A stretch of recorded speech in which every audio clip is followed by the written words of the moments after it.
Hello there, brothers and sisters in Christ. God bless each and every single one of you. It is Hunter's Point here with another video. I do hope and pray that you all are having a good Tuesday morning so far, wherever you all are at. I do pray that you are all doing well. Yeah, I wanted to come on here and give you guys a news update. I know it's been a little bit since I've done a video last. So I wanted to come on here and give you another update by reading an article that I saw just a couple of hours ago that I thought was interesting, to say the least. And I say interesting because we've seen technologies such as what this article is talking about being implemented and introduced to the public over recent years, particularly over the last 5 to 10 years. And now you are seeing what I believe is sort of the next phase of global digital surveillance, and it's involving a crackdown on misinformation, right? I'm sure if you've used Facebook or Twitter or Instagram or even being here on YouTube, you can see where these fact checking systems have been implemented. And, it's tied in with the whole algorithm, right? A lot of techie stuff. And now you are seeing the United Nations, the UN itself, is implementing a brand new fact-checking system. So without any further ado, I'm going to get right into reading this article. This is your world news update for the 20th of June, 2023. So let's go ahead and get started here with this article off of endtimeheadlines.org. And it will be linked in the description box below as per the usual, in case you all would like to read and comb through this article yourselves. So let's get started here. The United Nations is implementing a new fact-checking system called iVerify, and they intend on using it to crack down on misinformation, they say, all over the world. This was the sample picture included. Our world is becoming a creepier place with each passing day. I believe that perhaps is an understatement. Most of us just want to live our lives in peace without excessive governmental interference. But unfortunately, the control freaks that are running things just cannot help themselves. Ultimately, they are not going to be happy until they are able to watch, track, monitor, and control virtually everything that we write and say and do. They want global digital surveillance. They want to be able to see what you're doing. This is one of the big reasons why they are gearing up to introduce CBDCs. I know that those of you who have been following my channel, you know that I've talked about them. You know that I've done videos in the past talking about central bank digital currencies, and that's how they're tied in directly with the cryptocurrencies that I'm sure you all have heard of, like Bitcoin, for example, taken over all over the Western world, spreading into the Eastern world. And now they're wanting to tie that directly in with this new fact-checking surveillance system, this tool that they're trying to implement. Such digital currencies will make it much easier for them to control us financially. And a new tool that was just introduced by the United Nations will make it much easier for them to control what we write on the internet. The iVerify system is here, the UN's new fact-checking system, and they say it's going to be a game changer. But the mainstream media, as you would come to kind of expect, is being really quiet about it. You know how they're quiet about stuff that goes against the agenda they're trying to push in the propaganda that they're airing on television?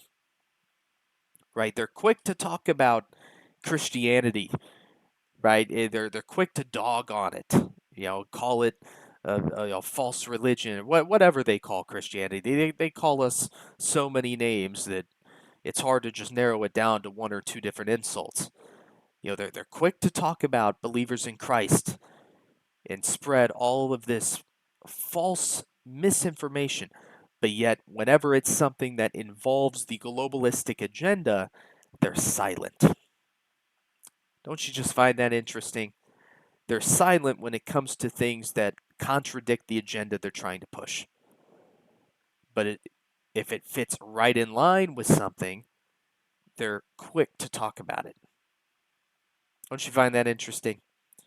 Perhaps that is because they don't want millions of us to object to this sort of tyranny.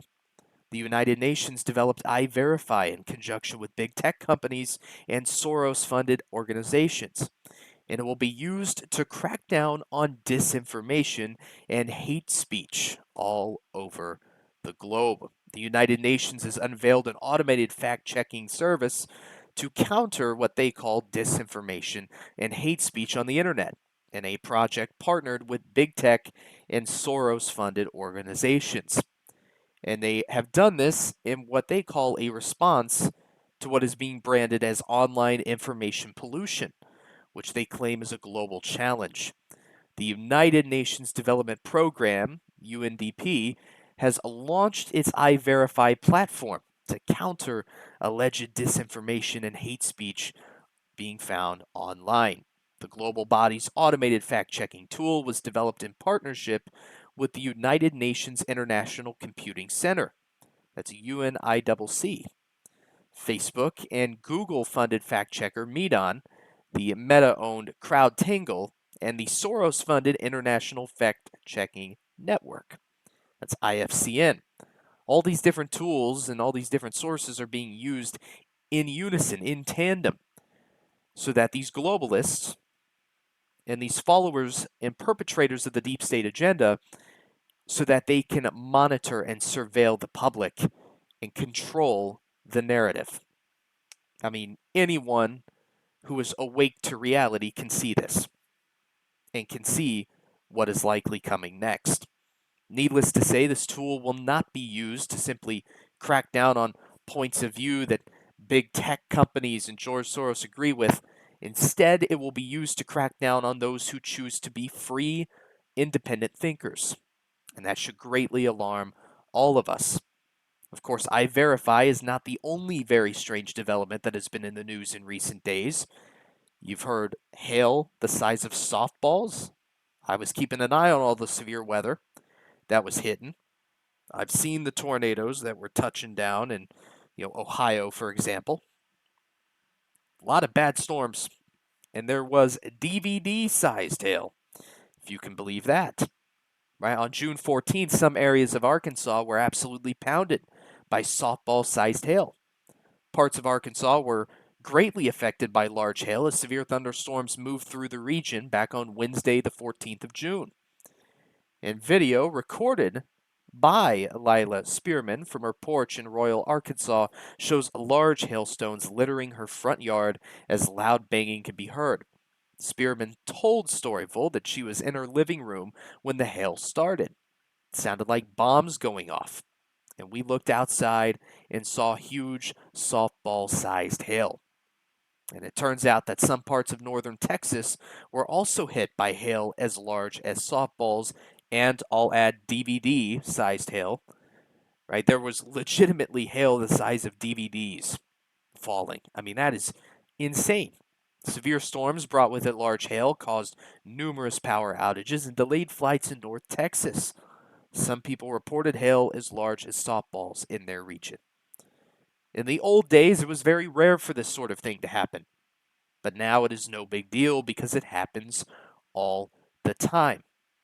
When hail gets this big, it can really do some serious damage. You've heard so many instances of severe weather, and you've heard so many instances of companies wanting to introduce cryptocurrencies and CBDCs and globally surveil the people of this world.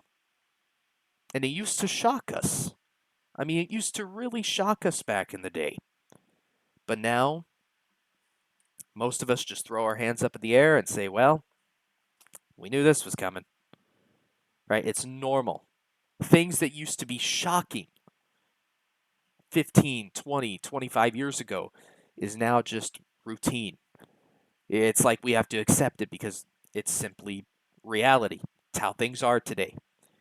And it's only a blueprint for what's coming.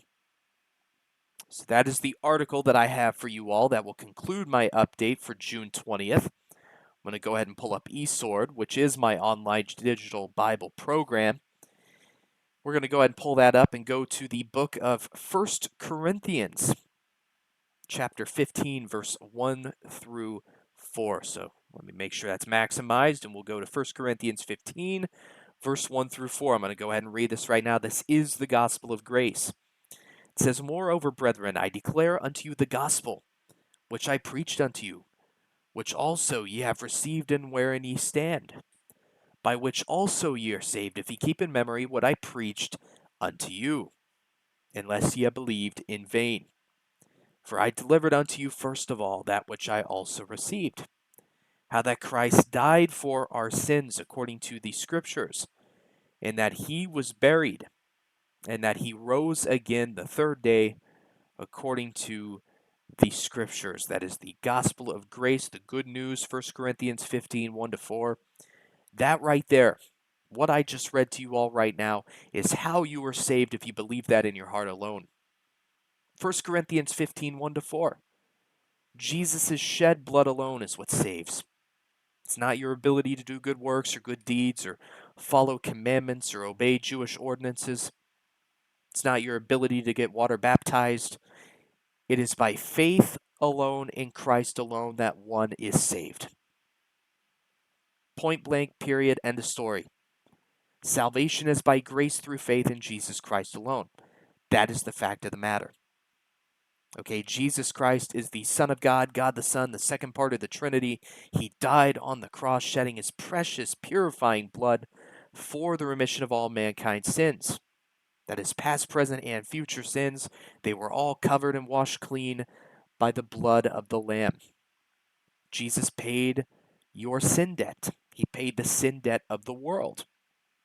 And all those people who choose to believe in him, right, trust that gospel message, they are saved and indwell with the Holy Spirit, whereby they are sealed with it unto the day of redemption. That is a paraphrase of Ephesians chapter 4, verse 30. You are saved and eternally secure the moment you believe in Jesus Christ's saving gospel message. It's that simple, right? It ties in beautifully with John 3, verse 16 through 18, which reads as follows. For God so loved the world that he gave his only begotten Son, that whosoever believeth in him should not perish but have everlasting life. For God sent not his Son into the world to condemn the world, but that the world through him might be saved. He that believeth on him is not condemned, but he that believeth not is condemned already, because he hath not believed in the name of the only begotten Son of God. So he that believes in Jesus Christ is not condemned, but those who have not believed in Jesus Christ, by placing their faith in that gospel message, have already been condemned. Please do not be one of those people who go your entire life without placing your trust in him. Please don't be one of them. Accept the truth, and the truth is Jesus Christ. I'm going to finish here by reading Ephesians chapter 2, verse 8 and 9, which says the following. For by grace ye are saved through faith, and that not of yourselves, it is the gift of God, not of works, lest any man should boast. We know that grace is getting what we don't deserve, right? God's unmerited favor, which he has freely offered to us as the free gift of salvation. And we accept and receive that free gift once and for all, past, present, and future, by faith alone, in the finished redemptive work of Jesus Christ alone. It's not by our good deeds or good works that we are saved. It is by grace through faith in Jesus Christ alone that we are saved. Understand that reality. Jesus paid your sin debt in full. All you have to do is accept the payment. How do you accept the payment? By placing your faith in Jesus Christ alone.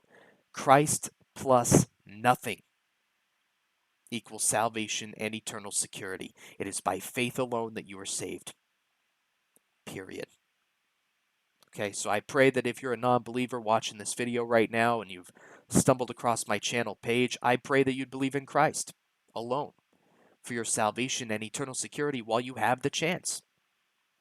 Because tomorrow's not guaranteed to you. Your next breath is not guaranteed to you.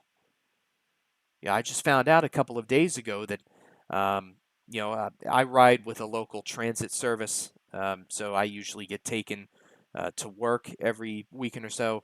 Just a lot of stuff at home, car issues, etc.